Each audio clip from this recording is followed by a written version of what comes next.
Steering നേരെ പിടിക്കും. ഇതൊന്ന് നേരെ പിടിക്കാൻ ആർക്കും വല്ലതും കൊടുക്കണം. Left right.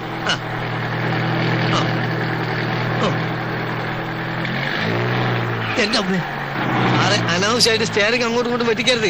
കുഴി ഒരു ചെറിയ കുഴിയുണ്ട്, പേടിച്ചാൽ വലിയ കുഴി വന്നാൽ എന്ത് ചെയ്യും? ആ സെക്കൻഡിലിടും കാണത്തെ. എന്താ പറഞ്ഞിട്ടാണ് പരിപാടിയാ? ഇതേ ഞാൻ പറഞ്ഞിട്ടുണ്ട് ഗിയർ മാറുമ്പോ ക്ലച്ച് അമർത്തണമെന്ന്. അപ്പൊ ആക്സിലേറ്ററോ? അത് പിന്നല്ലേ. ഓ, ഈ നടുവിലുള്ളതാണോ ക്ലച്ച്? എത്ര പ്രാവശ്യം ഞാൻ പറഞ്ഞിട്ട് താഴോട്ട് നോക്കരുതെന്ന്. പിന്നെ ക്ലച്ച് ഏതാണെന്ന് അറിയണ്ടേ? ക്ലച്ച് നിങ്ങളെ കാലിന്റെ ലെഫ്റ്റ് ആണ് ഞാൻ പറഞ്ഞില്ലേ? ഓ, അത് ശരി. അപ്പൊ ക്ലച്ച് ഇടുമ്പോ ഗിയർ അമർത്തണം അല്ലേ? വണ്ണാൻ കട്ട ക്ലച്ച് കുഴിച്ചിടുമ്പോ ഗിയർ വലിച്ചൂരിയെടുക്കണം. അപ്പൊ ബ്രേക്കോ? ബ്രേക്ക് ഇടുന്നതെല്ലാം കൂടി പണ്ടാൻ അടിക്കാൻ ശേഷം. ഇത്ര ബുദ്ധിയില്ലാത്തൊരു മനുഷ്യൻ എങ്ങനെ പഠിപ്പിച്ചെടുക്കാനാ? ബ്രേക്ക് എവിടെ? ബ്രേക്ക് എവിടെ? ബ്രേക്കിന്റെ ബ്രേക്ക് എവിടെ? ഞാൻ